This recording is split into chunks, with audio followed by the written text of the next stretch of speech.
Hello, cherished viewers. Welcome back to Sandy Home Recipe. Mama call about Sandy Home Recipe. Sende di kan a wo hwe me video a. Mema room to subscribe. Na wa share. Na wa like. Na wa notification bell no. Say me the video bia beto a won sabeka.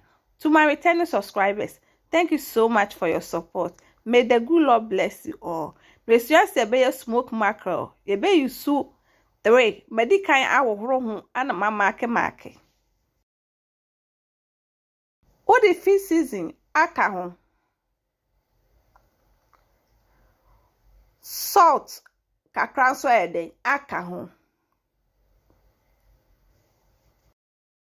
wawie no na de ni na eden ayeye ho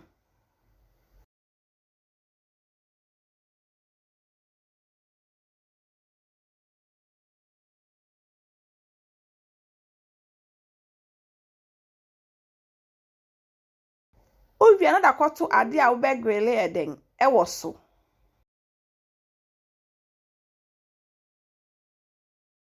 ba wo de oyi kakra begu enam no ho ansa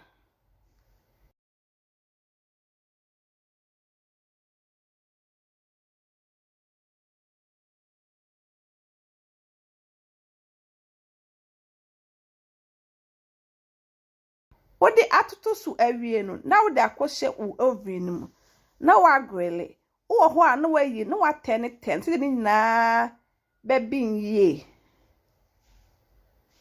etu ya no aye ready na wa yi afri mu wa manajo na wa store.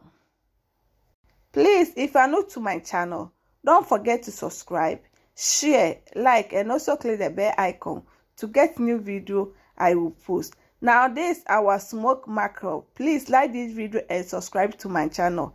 Thank you so much for watching.